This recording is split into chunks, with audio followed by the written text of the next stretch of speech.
plenty happening all together, and the IMF has raised the India FY26 growth outlook. IMF cites strong October to December momentum, and the India outlook for FY27 also will likely ease as a result.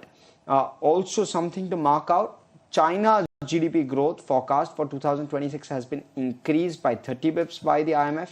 They've also raised US GDP forecast by 30 bips. US will now, according to the IMF, grow at 2.4% for calendar year 2026. So looking very good. Global GDP forecast also hiked by 20 bips, so 3.3% as the revised forecast post the 20 bip hike that the IMF has taken. India growth will likely ease in FY27.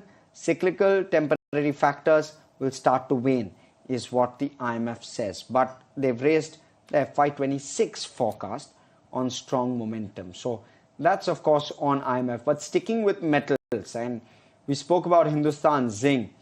From raw alumina to molten metal, aluminium production is a complex, energy-intensive process.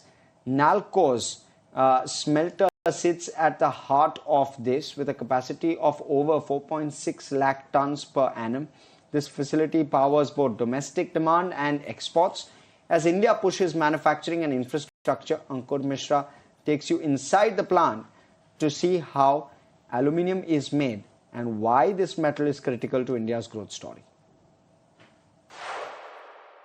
We are at the Angul plant of Nalco, where the smelting is being done, and you can see the casting chamber 1 is functional here, where the molten form of aluminium is being converted into various products. Now, which are these products? These products are standard ingot, which is the standard size we have been told is 22.5 kg, and there are other kind of ingot too, which is alloy ingot, T ingot.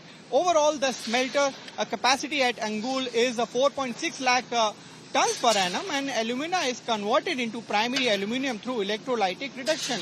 The molten form of aluminium is rooted from the pots, and there are two divisions majorly. One is the casting unit for ingots, SAW ingots, T ingots, and other one is rolling products units for rolled products and aluminium strips. Now, aluminium products are sold domestically and also exported, and exports are routed through Kolkata, Paradeep, Vizag port. The salient features and technology includes, overall, if you talk about 180 kiloampere cell technology is being used in these products, but more importantly, let's talk about the capacity. The capacity is 4.6 lakhs tons per annum. And what is the plan of the company? The company aims to double the capacity. When it is happening, it is likely to happen in next 4 to 5 years, we have been told.